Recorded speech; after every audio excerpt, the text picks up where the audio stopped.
Hello, I'm Charlotte and this is Books and Bargains.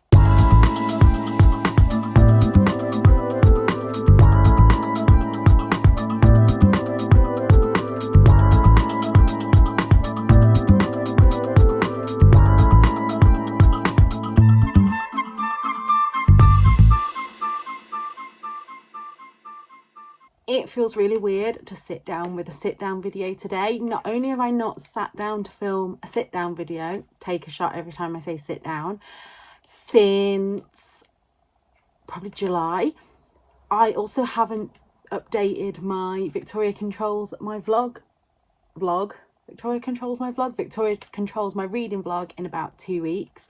So I'm going to film this video and then I'm going to go and update that.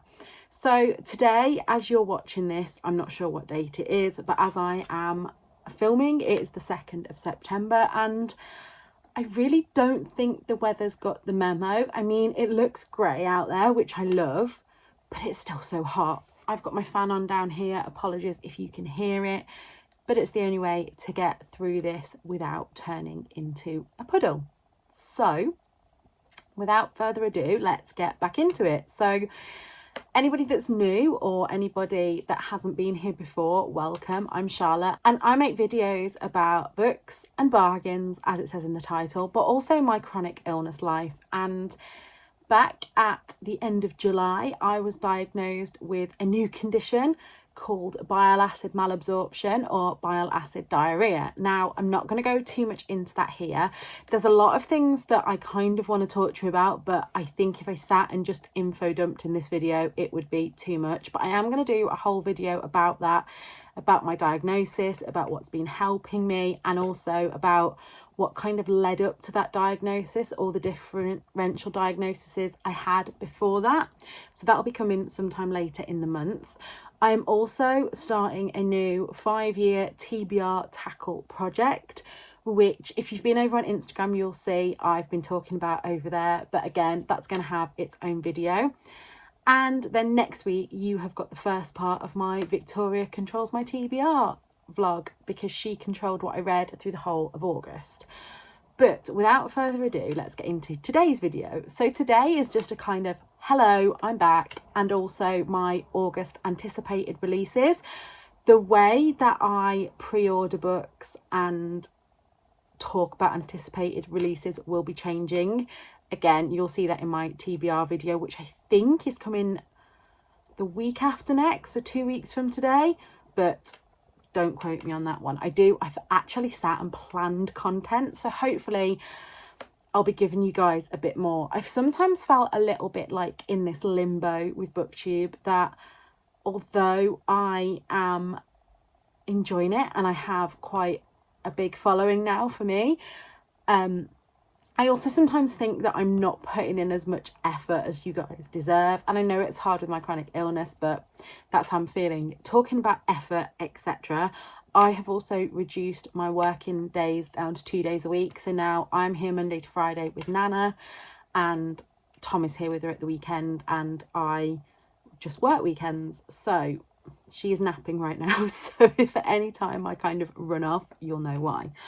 So let's get into the first part of this video before I go into the anticipated releases. And this is something that I wanted to share with you. This is not sponsored, but this is a really, really fabulous bookish subscription box.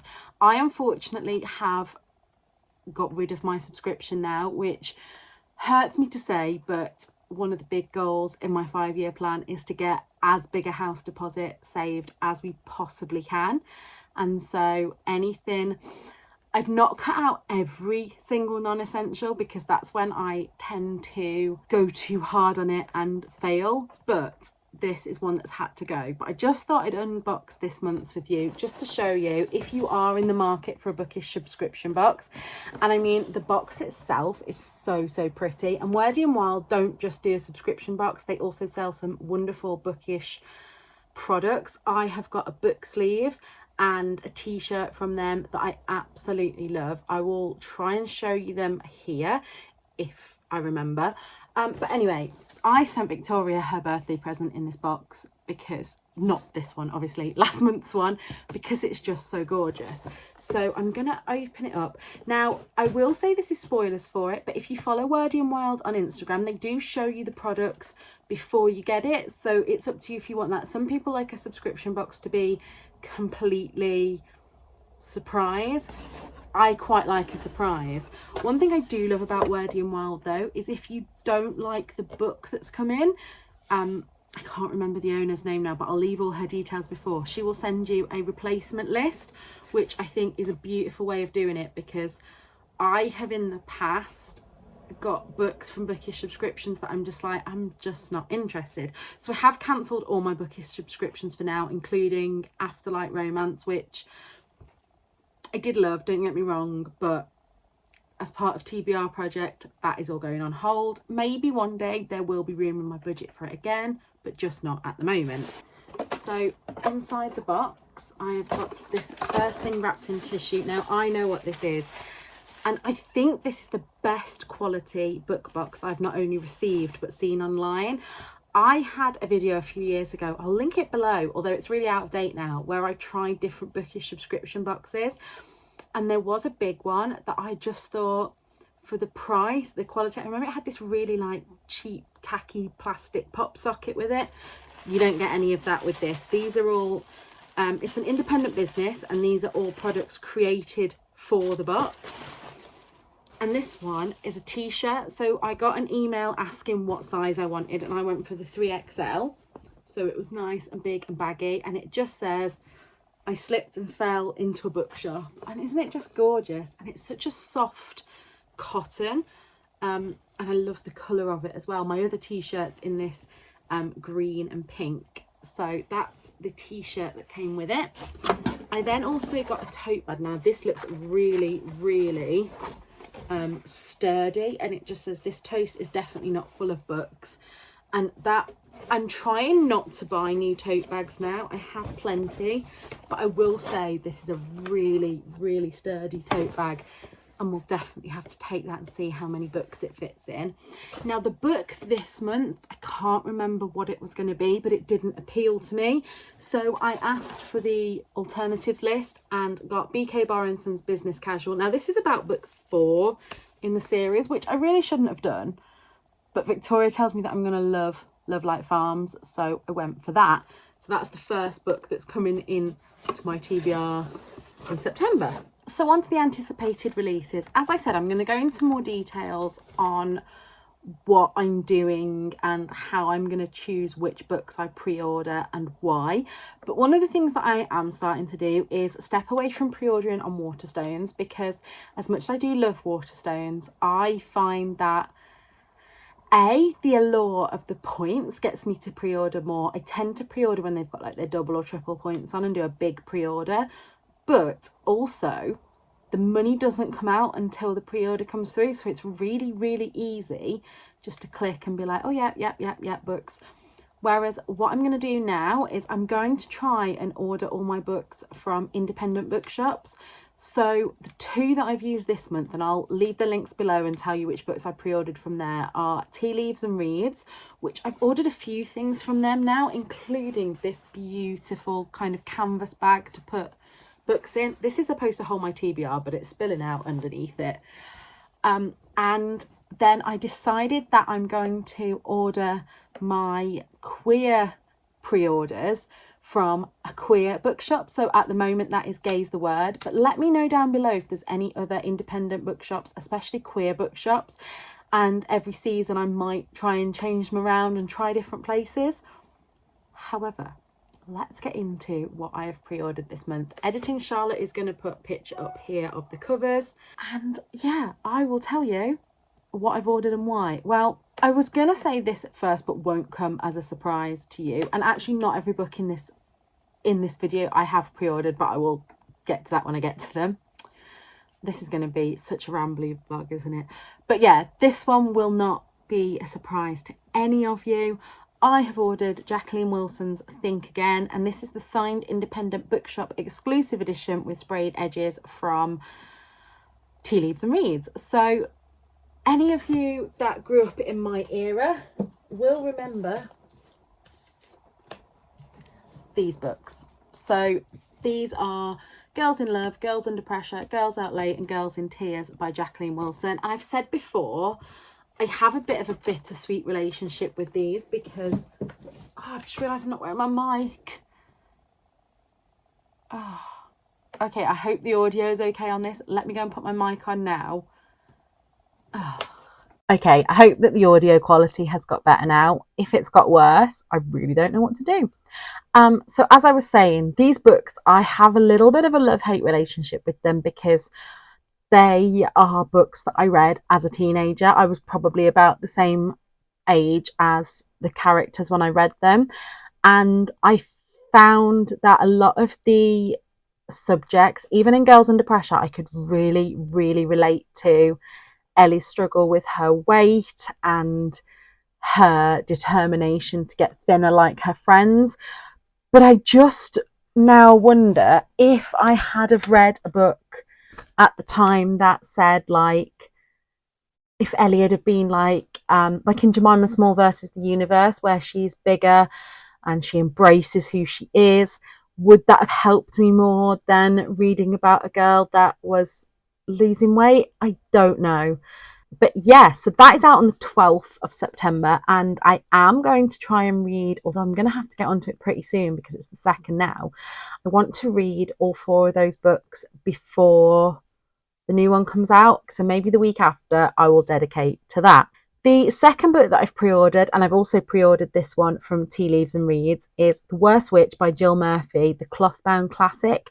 This spellbinding 50th anniversary edition of the Worst Witch. So these are the Puffin Clothbound classic series, and you might have remembered I bought Charlotte's Web, I think back when me and Victoria went to Loughborough earlier in the year. I'll link that blog below if you haven't seen it. And yeah, I love The Worst Witch. The Worst Witch is another one of those series from my childhood, and when I saw this stunning edition, I had to pre-order it. And then on the 26th of September, we have what I believe is the final part of a Kate Johnson series, and that is Hex and Hexability. So I have the first 2 books here. I absolutely adored these when I read them. I can't really remember much about Hex Appeal. It's been that long since I read it, but I loved it enough to pre-order Hex in the City. Now, this I read last year and was absolutely fantastic. I think that I'm pretty sure that Poppy in it is bisexual. It's not mentioned in the blurb, but I'm sure she was. And also she has magical hair. She has this I can't think of the word. She has this hair that just causes chaos, which, you know, I feel like I can relate to that. And yeah, I loved Hex Appeal.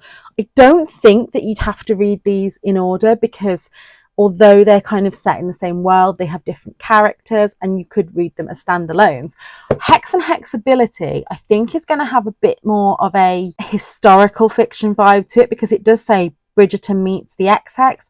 I've also read the X-Hex, but I think that this series is much better.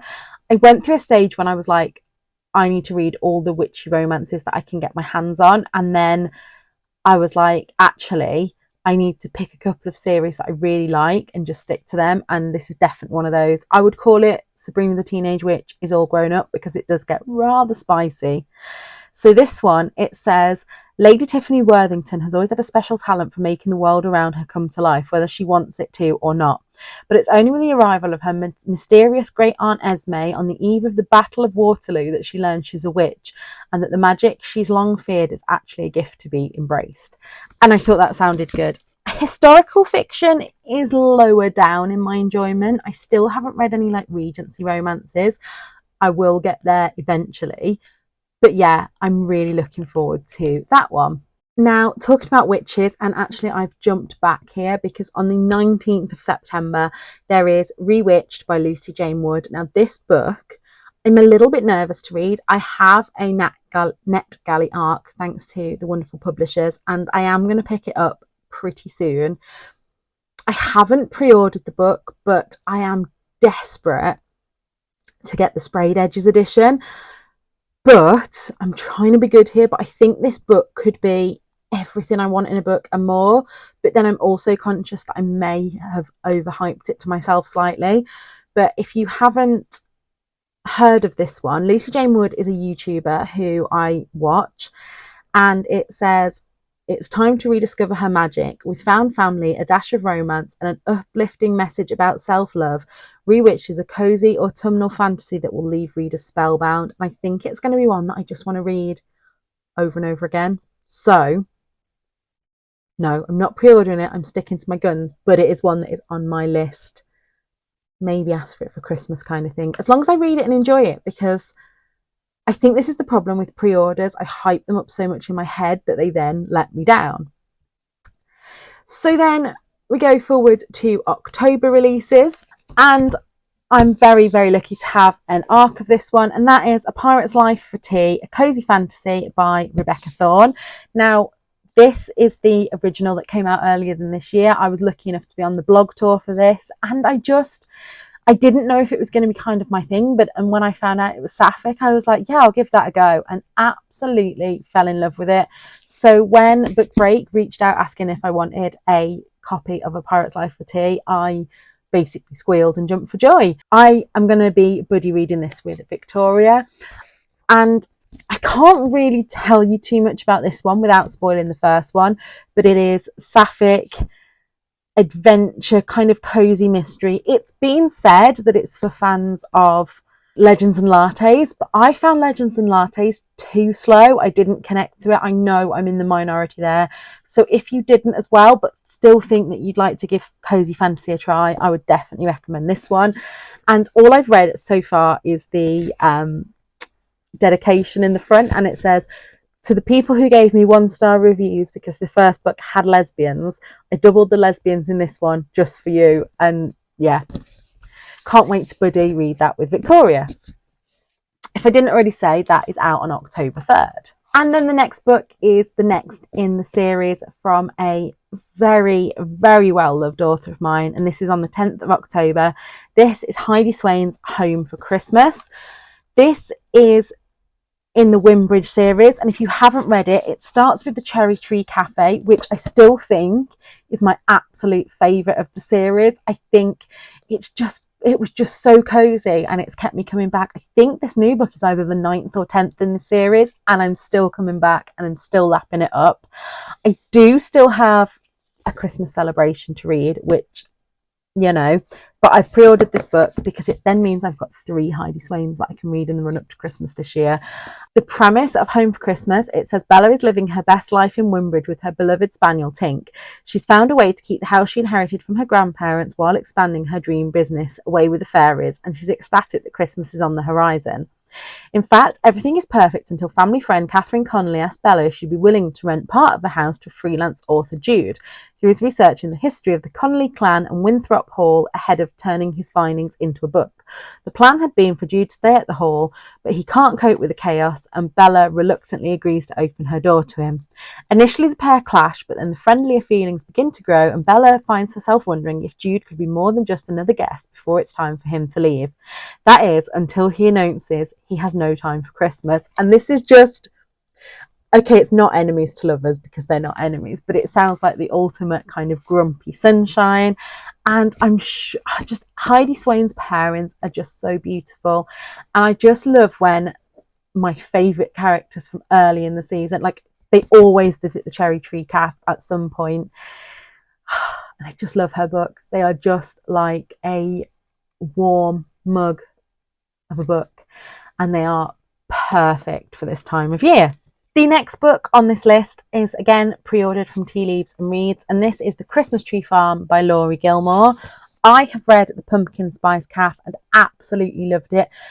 Now in autumn is the absolute perfect time to read this one. And I've also just arrived at the Cinnamon Bun Bookstore, which again is also by Laurie Gilmore. So I'm going to read this one probably in October. Although it's September, I'm not really in the vibe of autumn books yet because I go on holiday the end of September. So it's usually when I get back from that I start reading them. But The Christmas Tree Farm is the 3rd in this series. And if I didn't already say, it's published on the 24th of October. And it says, Kira North hates Christmas, which is unfortunate since she's just bought a Christmas tree farm in a town that's too cute for its own good. Bennett Ellis is on vacation in Dream Harbour, taking a break from his life in California, and most importantly, taking a break from his latest run of disastrous dates. After running with Kira in her fields, Ben has no intention of offering to help the grumpy owner set up her tree farm, despite the fact she's clearly got no idea what she's doing. Kira knows she should stop being so stubborn, but her farm is not all cute and cozy like people always show on social media. It's borderline dangerous with no heating, and she'd rather no one saw it. But somehow fate finds Ben at Kira's farm once more, and as Kira watches him swing an axe at the first tree, she finds herself appreciating his strength and questioning why she refused his help in the first place. Now, small town America books are hit or miss for me, but I loved the Pumpkin Spice Cafe so much that I'm really ready to read this. And again, it's Grumpy Sunshine, and I do like it when we have that little twist of it being the female that's grumpy. I don't think I've read any sapphic Grumpy Sunshine books, so let me know below if there's any of them that you'd recommend. And then a book that I don't think I've talked about here, because I think I read the first two in the series when I was on a break, and that is, so the book that's coming out on the 12th of October. I'm really sorry that this has gone up and down all over the place, but it is the Darn It All, which is the All Access Series Book 3 from Evie Mitchell. So book 1 was Not My Type, I think it was called, and that was about a disabled sex podcast creator who had been asked by one of her followers about rope play, and she had never done it before, so decided to try it out so that she could help her listeners. The second book was Love Flushed, which was about, I think, a business owner with Crohn's disease, and I really related to a lot of that. And so this last one, it says, you might be asking yourself, I say last one, I don't know if it's just a trilogy or if there's going to be more. It's about a couple that meet on the scene of I've just read something, reality show. I think it's a fashion reality show. And I just read, our friendship was a match made in heaven before the show put us in a one-bed hotel room. It doesn't actually say in the blurb which of the characters has either a disability or a chronic illness, but I presume they do, seeing as it's the All Access series. I'm not sure. I think, to be fair, I'm sure, because it's got Mai and Theo, we may have met Mai in an earlier book, so I know I'm not really selling this, but I would love the paperbacks of these, but I have just pre-ordered this on Kindle because they don't publish in the UK at the moment.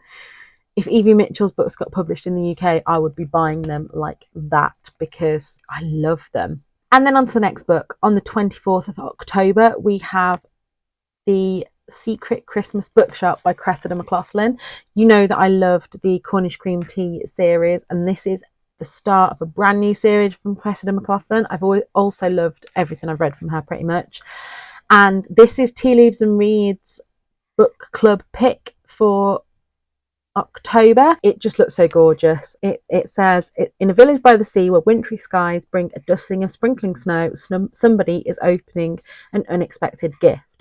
When Sophie receives a surprise package, she's intrigued to find a beautifully bound book inside.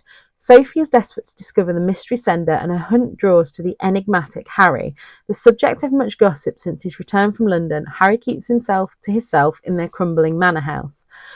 But they are both about to learn that the best stories can take on a life of their own. And I don't know if this is a kind of magical story. It's very ambiguous from that. I don't know if there's going to be any magic in this, but I'm sure I will absolutely love it either way. And then we're down to the last two books. Now the next one I haven't pre-ordered, but I do have a NetGalley arc for this one, and that is The Bad Seeds by C J Skuse. You will all know that when I read Sweet Pea, right back at the beginning of my booktube journey, actually, I think Victoria told me to read this one, I did give in and get the new covers, because although I do prefer the old covers, these fit better on my rainbow bookshelves. So I can't really tell you anything about The Bad Seeds other than it is the final book in the Sweet Pea series. Rhiannon Lewis, as she is her name, aka Sweet Pea, is the girl next door, but she has a kill list. So it's quite tongue-in-cheek, quite funny. Like, the one that I always remember is that she wants to kill Dylan at Aldi for squeezing her bread. But throughout the series, it's really difficult to explain how invested you get as Rhiannon as a character. So at the time of reading it, I liked book 2, but I didn't like it as much as the first one. And book 3, I was on the fence about. But then book 4, I really got into it again. And I will say that if you enjoy audiobooks, the narrator for these books is absolutely fantastic. I think I read all 4 books first time physically and then re-listened to the audiobook, and pretty much everyone went up at least half a star from the audiobook, although it's not quite appropriate when you're walking around a supermarket listening to it, but it's quite funny. So yeah, this is also coming out as a TV star series in October on Sky Atlantic. So yeah, cannot wait to watch that. And if you haven't read Sweet Pea, where have you been? And last but by no means least, and one that I've pre-ordered from Gaze the Word, is Under the Mistletoe with You by Lizzie Huxley-Jones. If you've never heard me talk about Make You Mine This Christmas by Lizzie Huxley-Jones, you must either be very new or not listening right, because this book, I had been looking for absolute years for a queer, festive romance, and I pre-ordered this one the second it came out. I read it, I'm sure I had a NetGalley arc, and then I do have a hardback of this. I have the Afterlight exclusive hardback, and it was just the tagline of the golden rule of fake dating: don't fall for his sister. And I was just like, oh my god. Well, the next book, I believe, I don't know actually. Hang on, bear with me. Yeah, so the guy that she is fake dating in this one, it's his story.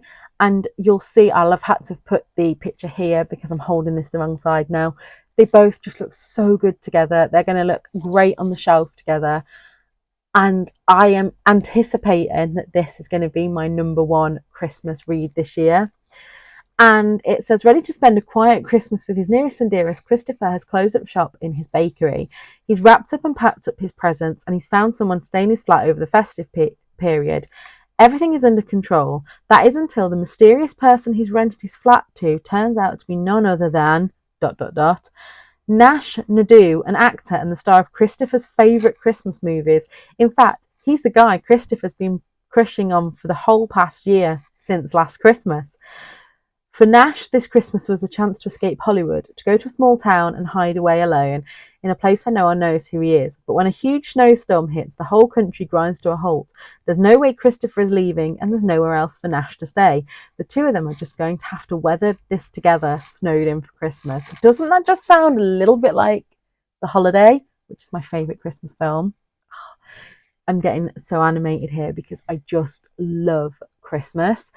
I'm not into the kind of materialism of it. Like, don't get me started on the fact that shops have already got Christmas decorations out, but the coziness, the hunkering down at home, the sparkly lights, it all just speaks to my soul. So there you have it. They are my most anticipated releases for autumn. Is there any that you think I've missed off this list that deserve a shout out? Please do put them down below. I'm going to go and have a drink now and then potentially film my next video, potentially put my feet up and edit this one. But until next time, look after yourselves. Bye.